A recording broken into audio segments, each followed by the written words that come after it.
we are. I think we're there.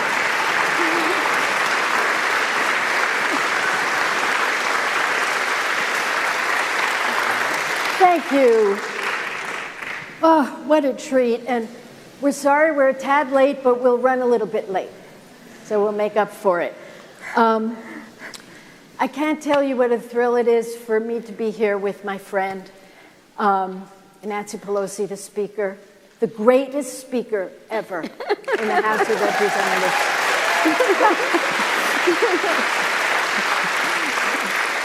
And that's based on fact. Not love, but fact. I want to recognize my son, Doug Boxer, somewhere here, because Doug is the one who set up this whole Boxer lecture series along with the people here at the Institute. And thank you, Doug. And his wife, Amy, and Raina, and my husband, Stuart, my former boss, John Burton, who got me started, and George Miller and Cynthia, friends of ours. It's Old Home Week and beautiful. So, I'm getting to the question. I just have to say, for the Speaker to take her time, in all sincerity, to do this is a huge compliment to UC Berkeley and to all of you. So thank you. I want you to know, Madam Speaker, that there's a waiting list for this, and people are watching online because they want to hear from you. I wanted you to know, before I ask my first question, that the Speaker and I came up in national politics at the same time. We came from different places in some ways, and fate threw us together during the AIDS crisis in San Francisco. And we became sisters, and we have remained that ever since. And she was the head of the California Democratic Party, a very strong leader of that party. I know we have some leaders here today. Thank you for being here. And then she ran for Congress, and I had been there. I was on the Board of Supervisors in Marin and went to Congress. I was there a very short period of time, 4 years, when my partner showed up. And we worked together in so many ways. And I would cherish that forever. And so this is what leads me to my first question, which is a personal question. And then we're going to get to the heart of our democracy in a minute. But I had to ask Nancy this question. And if I say Nancy, it's because I slip up, because we're such good friends. So I will say this. I can't tell you what it was like to get to the House in the 80s.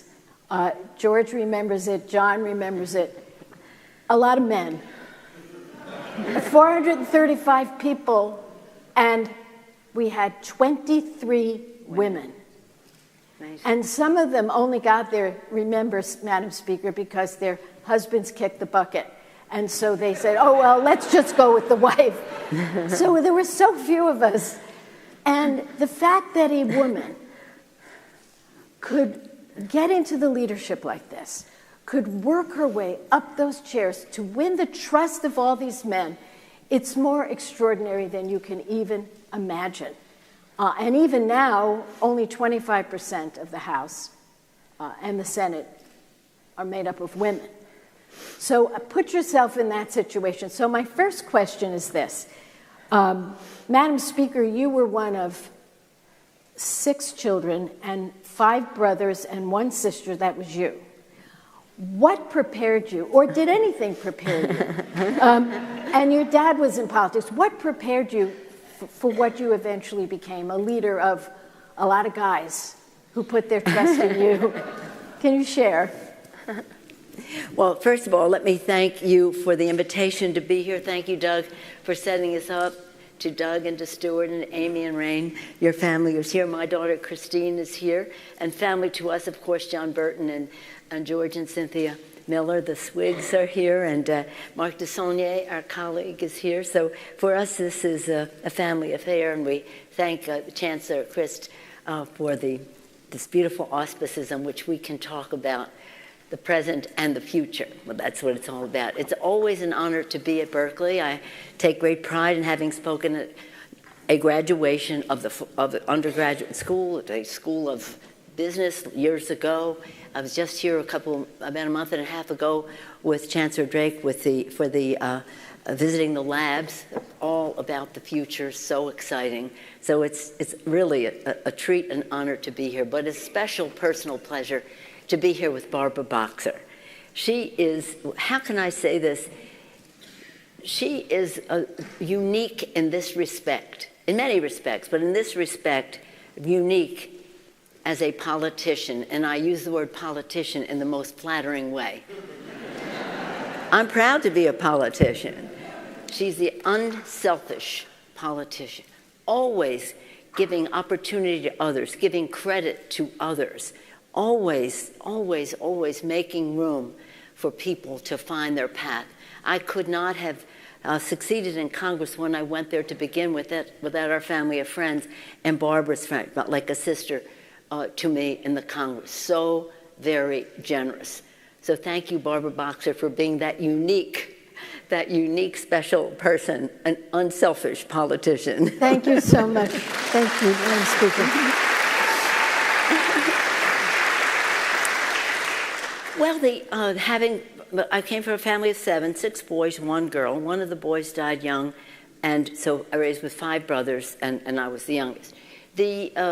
An Italian-American section in Baltimore, Maryland, Little Italy. I was born into a family where we were very, very devout in our Catholicism, very patriotic in our love for America, very proud of our Italian-American heritage, and staunchly Democratic. We saw these things as connected. We saw the respect for people as made in the image and likeness of God to be worthy of all the respect in the world, and that public service was a noble calling, and that we had a responsibility to take responsibility for others. And so our faith, although we believe in the separation of church and state, our faith was a big motivator for us in terms of political activity and community involvement. I never, Barbara can tell you, John can tell you, George can tell you, I never in a million years expected that I would run for office. Right. I was very shy then. And I was chair of the California Democratic Party, where I loved promoting the issues, the causes, the candidates, and being the person behind the scenes promoting others in terms of accumulating the resources, channeling the energy, being a grassroots organizer, which is what I was. And then the opportunity came along. So I say to the women here, you never know when the opportunity may come along. Be ready. Be ready. Just take stock of yourself. Take pride and confidence in who you are, very uniquely who you are. The best advice I received when I ran for office, Barbara, was be yourself. Mm-hmm. So I say that to all of you. Be yourself. That's the authenticity of it all. So in any case, how did having all those brothers? Well, we were sports-oriented. My father was mayor of Baltimore. He brought the Orioles to Baltimore, the Colts to Baltimore. So we're always at sports events. And then just growing up, then for us, not yet for the rest of the world, but all kinds of sports were what we did. And so in any event, when I got there, I would talk to these people about sports, because that was a good thing to talk about. Of course, I had Barbara, so I always had if she were not there, it would have been different. It would have just been different, because she was like a sister, in any event. But they didn't know so much about lacrosse that I did, because in Baltimore, babies are born with a lacrosse stick in their hand. But nonetheless, sports. And then later, everybody caught on to lacrosse. But then it was, when I was growing up, it was uniquely Maryland, a little bit of Long Island. So anyway, sports, and just not, I used to remember when I was in college that sometimes we'd be talking and having ice cream or something, and then a guy would come in and people's voices would change. And I'd be like, oh my God, their voice changed because a guy came in. Who cares about him? You know what I'm saying? So I never had that, it was like, I'm impressed that you're here as members of Congress, but my voice is not going to change because you're in the room. and that may have been something about having 5 older brothers, So in answer to that part of your question, sports orientation, not in any way impressed that they were men, But I mean, does that sound? Does that not sound exactly respectful? But yeah. I remember when we would talk on the floor, and maybe out of the 23 women, maybe 3 of us were chatting. The men would come over and say, "Right, George, what are you plotting?"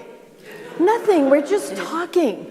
It was really something. But I like that idea that you expressed, that you were just used to hanging out with guys, and you be yourself, and they got it. And I got to say this, and I mean this, it's extraordinary. And we don't have enough time to delve into why.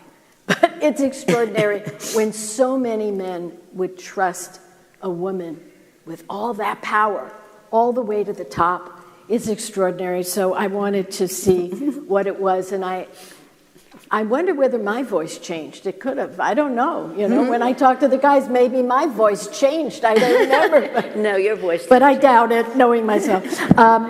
So we're going to get to some tough questions that I want to ask you. On January 6, 2021, the Capitol was attacked, as we all know, and the sacred place where I worked for 34 years, and the sacred place that you lead with such dignity and resolve and respect, was under siege. It went on for hours and hours. Capitol Police were being attacked. The building was being wrecked, and the insurrectionists were coming after you by name. Mm-hmm.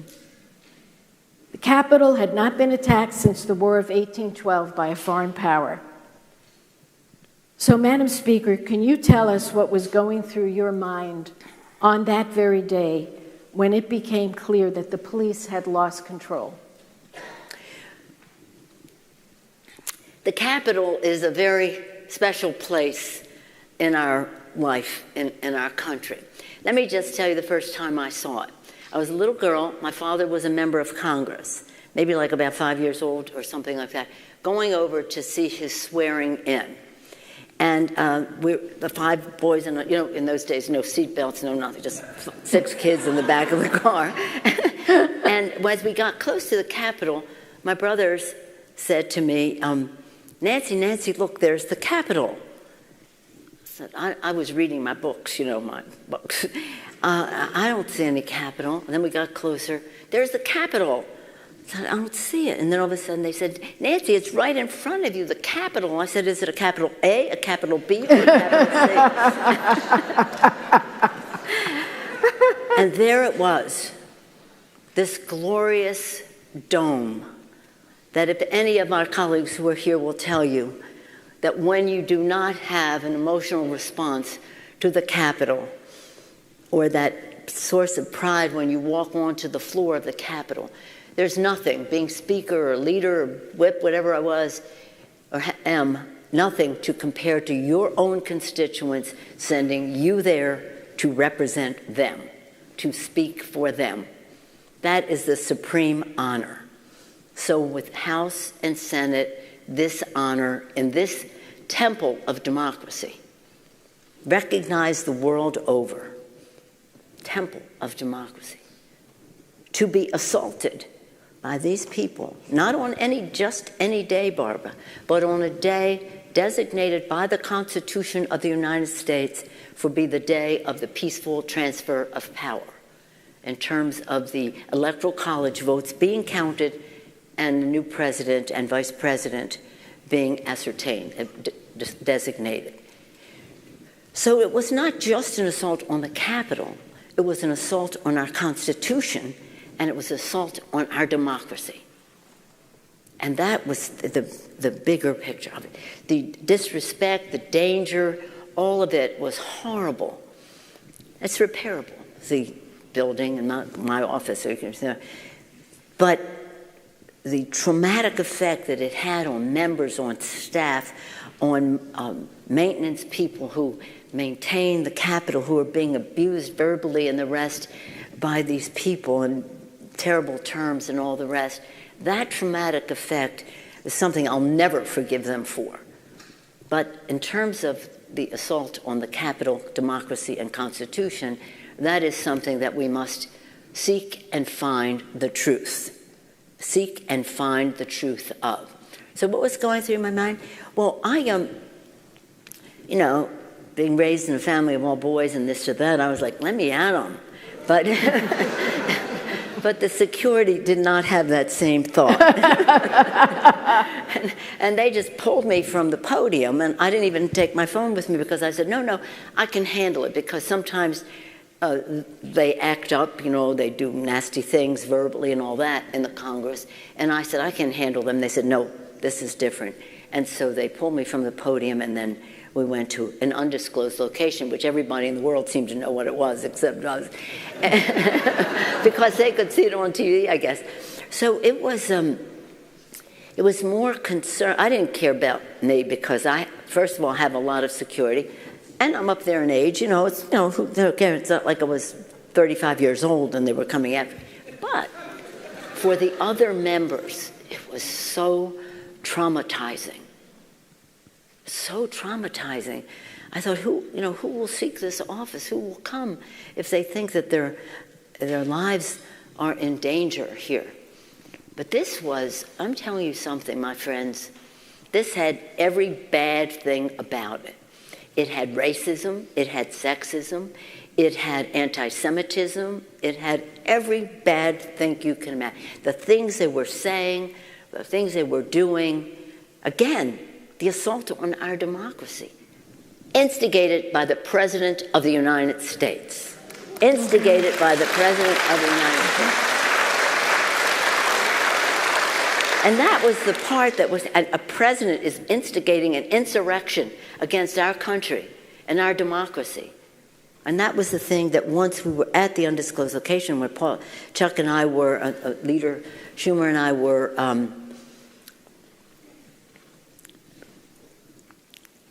that idea that it was the president, we kept saying, tell the president, we kept saying, tell the president to call them off, to call them off, to call them off.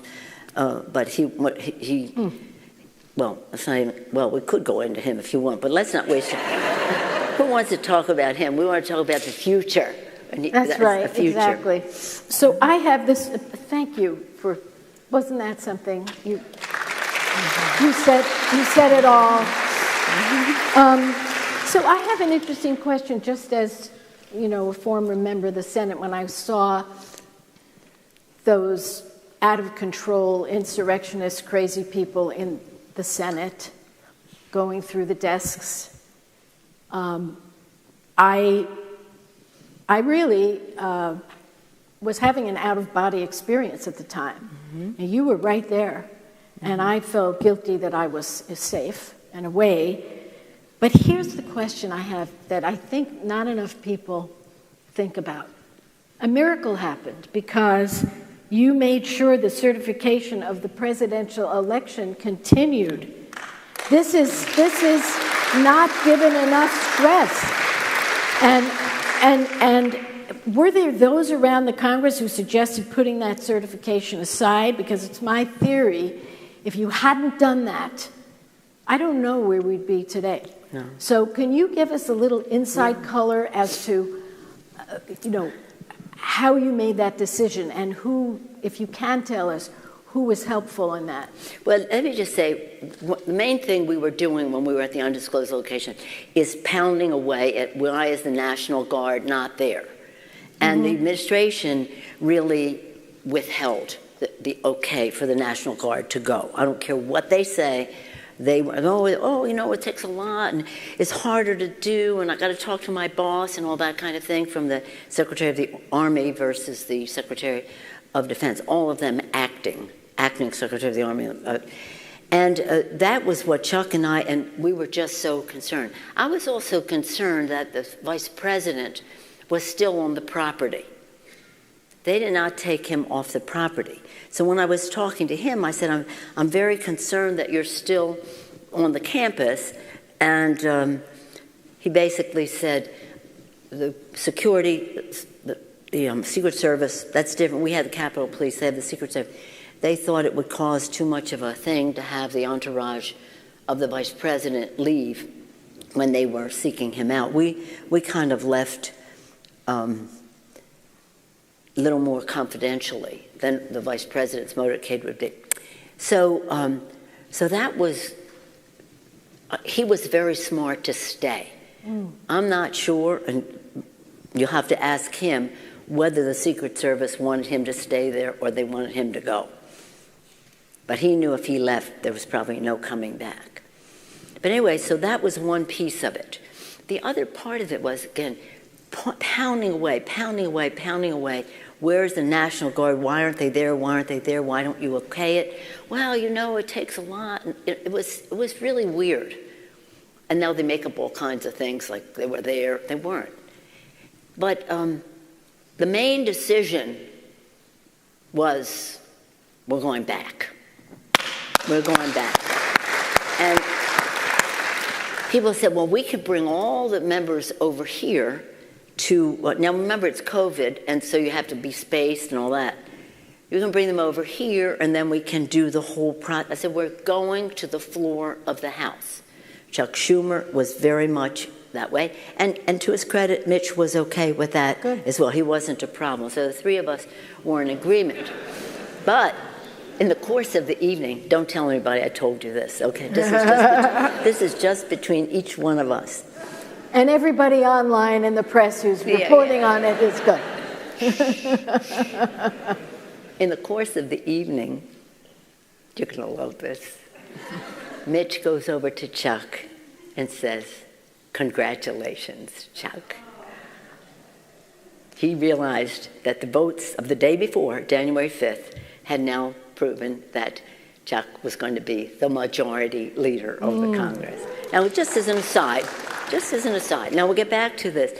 So we said to the security, we're coming back. We're coming back. Now, what's the earliest time we can come back?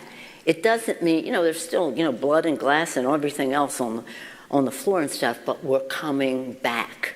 And that was they said, well, you could just do it here. I said, no, the world has to see that the Capitol is operational and that we are in the Capitol as we engage in the peaceful transfer of power in terms of the Electoral College. And that was pretty exciting, I have to admit. And the members were very grateful for that, even though they were the ones most at risk, because, I have so much security. They have security, but not like Speaker. Speaker's second in line to the presidency. I mean, it's, God, never happened, but nonetheless, you get commensurate security in that regard. So these members were very courageous to agree that we would go back and do this in light of what had happened earlier in the day. But what's really sad about it, and you can tell anybody this, what was really sad about it, Barbara, was that, Senator, was that, that when that happened, overwhelmingly, the Republicans in the House voted against accepting the results of the Electoral College. That was heartbreaking. It's one thing for a gang of whatever's you want to call them to come in here instigated by the President of the United States. It's another thing for members of Congress to vote against the peaceful transfer of power. Well, thank you for that, setting the stage for this, because, again, I think when history is... Oh, wait a second, Barbara. Yes, go Matt ahead. And Carol are our interpreters. Let's give it a... Oh, thank you. And anyone who can keep up with the Speaker is really good at this job, because she is such a colorful person to quote. The reason I want to go into that is because, again, to me, as I look at it, and I think in many years from now will be said, that was the moment we held it. And I remember after 9/11 when everyone went out and sang the national anthem, and we all thought, America. Remember that? We all thought, we didn't know who was coming and what was happening and whether the skies were safe, but we did that. So and that was symbolic. This was a lot more than symbolic.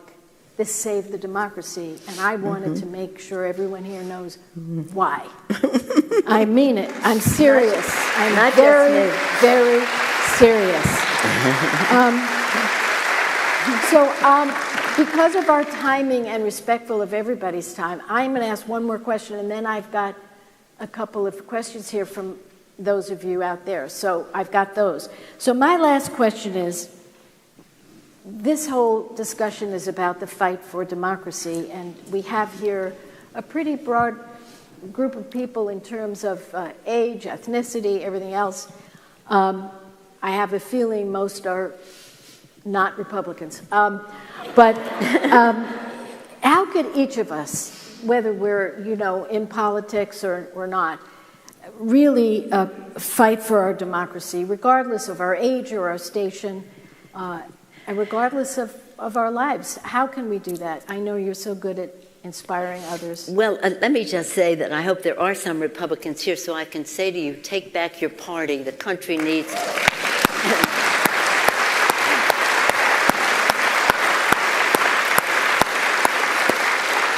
The country needs a strong Republican Party, not one that has been hijacked as a cult. And we really need it, because Barbara and I and George and John and all, we served in a bipartisan way in the Congress, and we can go back to that. Confident and proud of what we believe in, humble enough to listen to others, eager enough to find consensus for our country. And that's not what is happening now. And people say, oh, it's gridlock. It's not gridlock. It's obstruction. It's an obstruction of those who do not believe in governance or science or just what our founders created. So in order to answer to your question about how, I always say that what we should be doing is worthy of the vision of our founders, worthy of the sacrifice of our men and women in uniform, and worthy of the aspiration of our children, the aspiration about the future, about the future. Our founders, although all white men, were geniuses. They really were very brilliant. And they created something. Imagine the courage. Thomas Paine said, the times have found us at that time.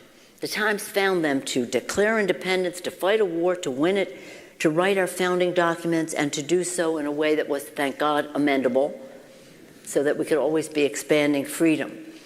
Now, we don't like some of the things that were there, but nonetheless, imagine that this was the first time ever that a country was founded on an idea, not geography and ethnicity the way the rest of the world had been. This was great. And again, always wanting to improve what was there, but worthy of that. The times have found us now to protect that. The times found Lincoln to hold it together. Now, we don't place ourselves in a category of people like our founders or Lincoln, but we do recognize the urgency of the assault on our democracy now.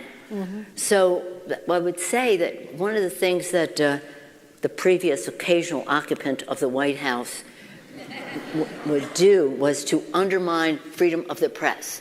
In my view, freedom of the press is the guardian of our democracy. Freedom of the press to be able to tell what is going on. And what did he do but try to undermine the credibility of the press, undermine the credibility of institutions of government, just really, it was very clever. It was very authoritarian, autocratic. But it was a plan, and they went down that path, and they have had some level of success of undermining the collective conscience of our country, that we all agree as certain things are right. We may disagree on how to get to that, but certain things are right. So what we have to do, and I say this very optimistically, I know it's possible because I believe in the American people, in their goodness, and the goodness of the American people, and the beauty of the diversity of the American people. In our caucus, we are, Barbara, I know you said that only 25% of the Congress are women, but a third of our caucus are women. We have a higher average than, we bring up the average in the Congress, and we want more. But we have 70% of our caucus are women, people of color, LGBTQ. That is something remarkable. Something remarkable. So all of us have to assume our responsibility, because the Times have found each and every one of you, you came here today, you have some idea about what we can do to preserve our democracy. The people in Ukraine are fighting a fight for their democracy, but in their fight, they're fighting for everybody's democracy, because it's a fight against autocracy, and we all owe them. We all owe them a great deal. So while they're fighting that fight in a war, we have to fight it here. And of course, elections are a way to do that. If you saw some of the plans that they have, if they were to win, God forbid, I'm mixing politics and religion there, God forbid. Maybe I shouldn't have said that, maybe. But the fact is that, again, it's not about partisanship. That's the least of it. It's about patriotism for our country, and to ensure that people who run for office are there to protect our democracy. And that's why I say we need a strong Republican Party. When I say that to the Republicans, they say, not in Congress, because that's pretty hopeless, but others, take back your party. They said, well, we can't beat them in the primary. You have to beat them in the general, and then we can come back to our normal fight. So politics is a route to saving our democracy, because it is an instrument of our democracy. Exactly. And so what the Speaker is saying, get involved. You know, she's got this certain races all over the country. She could tell you exactly where they are and exactly who voted the last time for Biden and who voted for Trump. She knows it all practically in her head. And so she's going to be able to help all of us know where we should put our energy. Because obviously, if you've got a very deep blue district, fine, we help a little, but in these purple districts, it really matters quite a bit. And I was telling the Speaker, where I live now, which is most of the time, we have a little place in Oakland, but most of the time we're in Palm Springs, and we just got redistricted away from Raul Ruiz, who's this wonderful physician who got elected. We all helped him very much. Now, we finally got him, and now we have Ken Calvert, who a lot of you probably don't know, because there's not much to say there. But the bottom line is we have a chance. We have a chance to win that. So those are the purple districts. Barbara, if I just may say on that score, please. Because I didn't know we could talk politics here today, but I do want to just take it back away from politics for a moment and say this. We have a bill in the United States Senate, Protect Our Vote, the freedom to vote. It keeps changing its name as it gets a little... And if we pass, it has the votes to pass, but it does not have the votes to overcome the filibuster 60% requirement. And the reason I bring it up is because it is a protector of our democracy, because it stops... John Lewis wrote the first 300 pages, and it's about stopping the suppression of the vote and the nullification of elections. You know, they're out there saying, now we'll have an election and then 3 people decide who won. No, not really. Not 3 people. The people will decide who won. But it also, and this is my point here, it also has taking away, it has ending partisan redistricting. And that may or may not help us win more Democratic seats, but it'll make the process more wholesome for our country. Because instead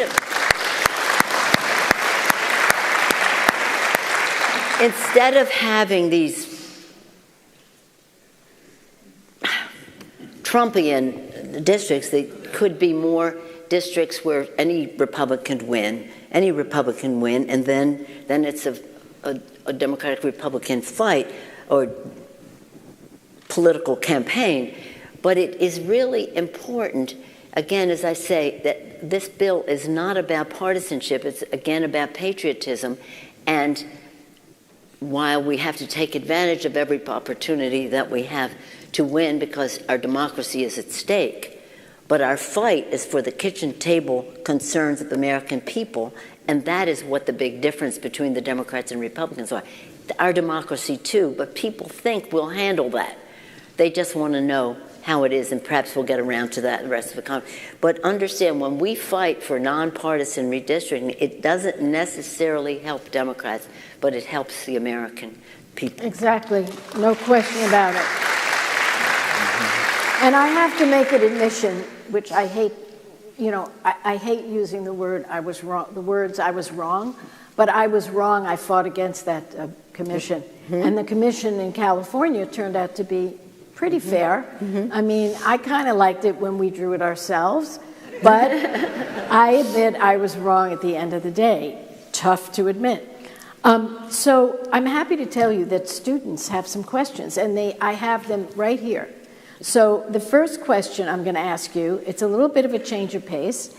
Jack Galloway is a student. Jack, are you out there? Where's Jack? Yay, Jack. Thank you for this question. Hey, Jack. I have it right here, Jack. I'm supposed to ask it for you. That were my instructions. Thank you, Jack. So Jack is asking you, what previous Speaker of the House do you most admire and why? Who was the first Speaker of the House? You tell us. I don't know. Let me just say, I've served with a number of speakers, and I've seen on the Democratic side, I'm talking on the Democratic side, and I've seen merit in every one of them that I served with. But I would not even go near that question. After all, somebody might ask somebody else that question about me.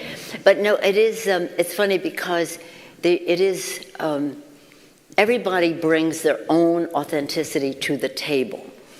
And I have great respect for all of the speakers who, on the Democratic side. I am only talking about the Democratic side. I mean, I'm talking about strength, I'm talking about values, I'm talking about vision, I'm talking about transparency, I'm talking about accountability, I'm talking about bipartisanship. That's what I saw on the part of every Democratic speaker. And Jack, if I could say, if people ask the sitting members why they think the current speaker is great, I can tell you some of the things they've told me. First of all, she can walk in every one of their shoes. She knows every district. She knows when they can be with her, when they may not be able to be with her. She gets it. It's in many ways, a very unselfish situation there, because you are walking in other shoes. And even though you're desperate for votes, she understands that and she gets that. And also she's got courage, right? She goes up against, I'll never forget, and I'll stop here because I could go on about this woman, but remember the time when she was sitting behind the guy with the orangish hair, and she took the speech and she went, whoa, like that.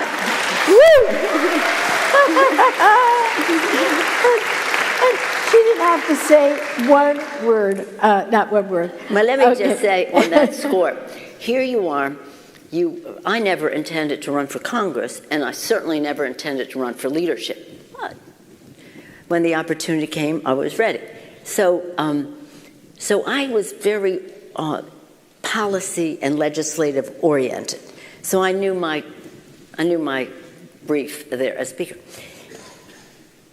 You work so hard, you pass the Affordable Care Act, you pass things, all these bills. You tear up a speech, you're a hero. You give him one of these, you're a hero. You point at him, in that picture when I'm pointing to him, in that picture I'm saying to him, with you, Mr. President, all roads lead to Putin. That's what that picture is about. That's why I said I'm leaving this meeting, because with you, all roads lead to Putin. Oh my God. And I think, well, what about all the legislation that we've had? But anyway. I love those moments, those iconic moments. And the one in the red coat and the glasses wasn't bad either. Yeah, well, the red coat. Okay. I can't wear my orange coat anymore because, anyway. Because it just says everything to me. But thank you for your question. Who else? So here's another one. Noah Rosenberg, are you here, Noah? There he is. Hi, Noah. So Noah asks, how can students help safeguard our democracy? Would you support a campus holiday allowing students to participate in a civic day of action? Oh, absolutely. I think it was not only support, thank you for putting it in that form of a question. This is really what our responsibility is. When you know that young people established our country, I think even the help from others, Lafayette was like 19 years old or something like that when he came to help us. So it is, the March on Selma was high school students. High school students created that march so that their teachers would have the right to vote. Of course, their parents too, but they knew that if they didn't go to school, see, instead of the teachers striking, the children didn't go to school. So anyway, they invited Martin Luther King and the rest to come to the march. And they were all young. I mean, John Lewis was like 21 years old. So no, the excitement of it all is that it's your future. You have a responsibility to it. And here's how I compare it. Think of Tiger Woods, 21 years old, coming in, reshaping the way people thought about golf.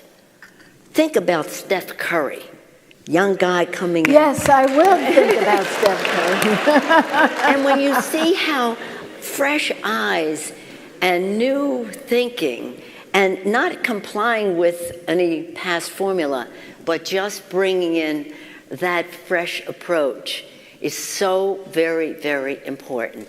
So think Tiger, think Steph, think, I mean, like, for example, Steph, he's not that tall, He's tall compared to some of us.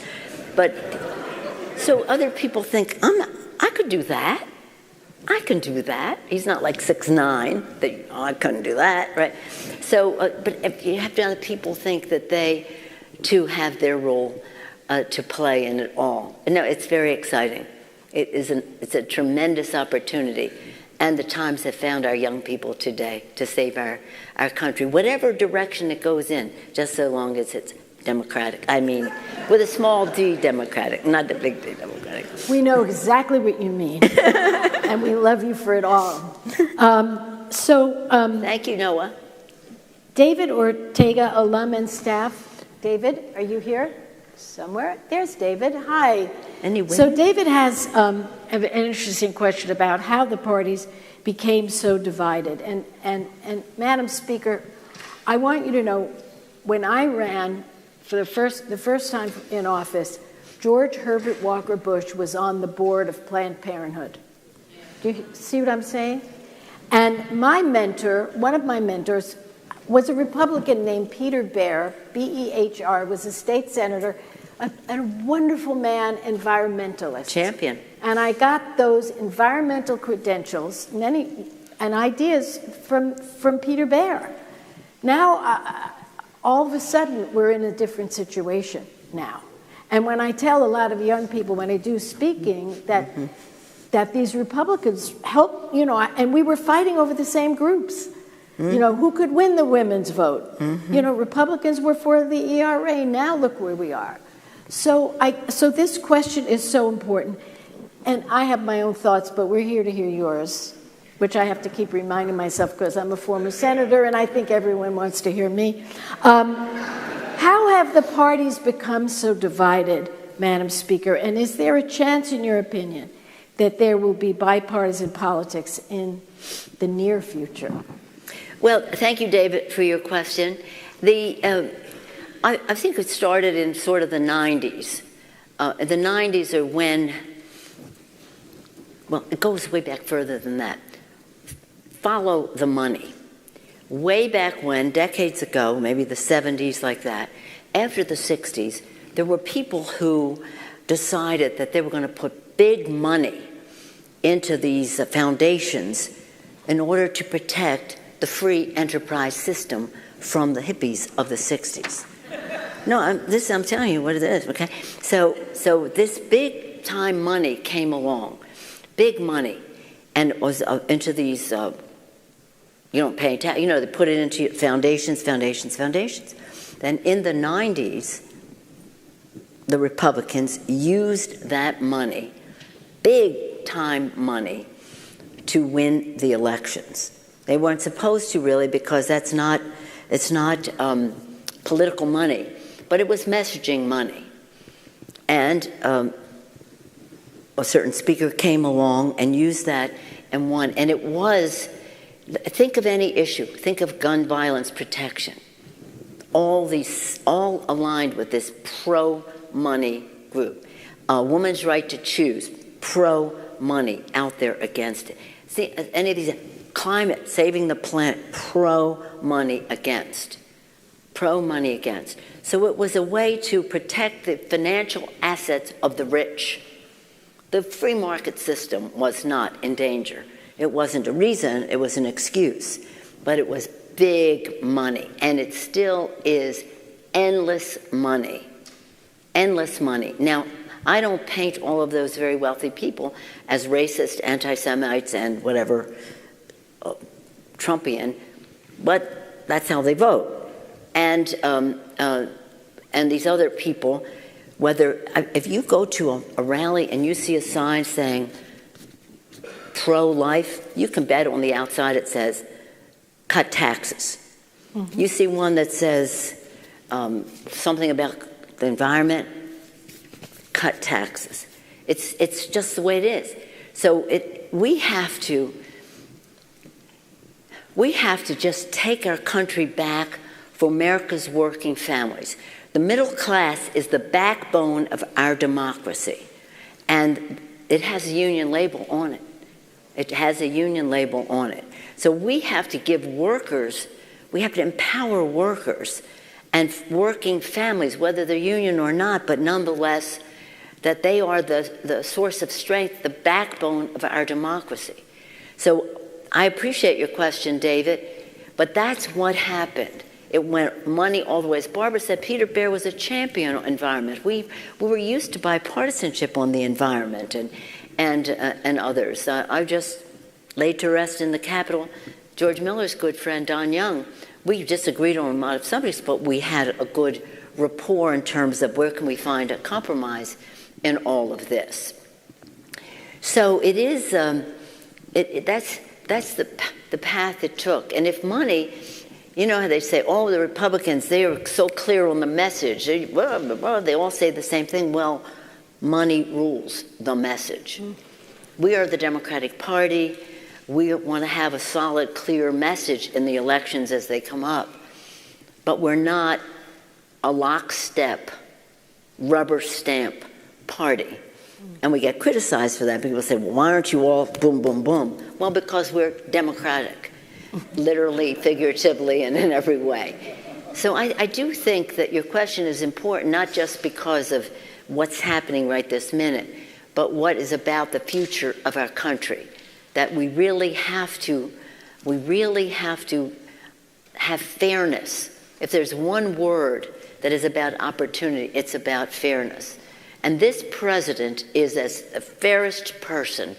Joe Biden is a great president of the United States. In fact, I've said to him, don't tell him I told you this, it's a good thing you didn't win before because we really needed you now to be our president with all of your commitment to a vision of fairness in our country, knowledge of the legislation to get us there, strategic thinking about how to get things done. And that's all up here in the head, but in the heart. Excuse me. That wasn't my heart. In the heart is where people see the authenticity connects to them. It connects to them. So it is really a challenge that we all face. And it's not to say the other people are bad or this or that. It's just a different appreciation for the value of every single person in our country. And the need for us to educate and orientate and we have legislation to do so many of those things that we're working on now. And hopefully hopefully in a bipartisan ways, we try to find our common ground. We have that responsibility. But it is a challenge, and it is important, it is crucial that we take back our government for the people, and whatever the people decide. Whatever the people decide, that's what a democracy is about. Now, do we have any questions from women? Well, Madam Speaker, women put this all together, but for some reason, I just had guys asking the questions. So maybe because you were asking all the ones first. Yeah, I followed the lead of my script. Madam Speaker, it is time for you to relax now, and I'm going to call up IGS co-director Eric Schickler, who is going to give us some closing remarks. But before he gets there, could we just hear it for this woman, for this wonderful, wonderful woman?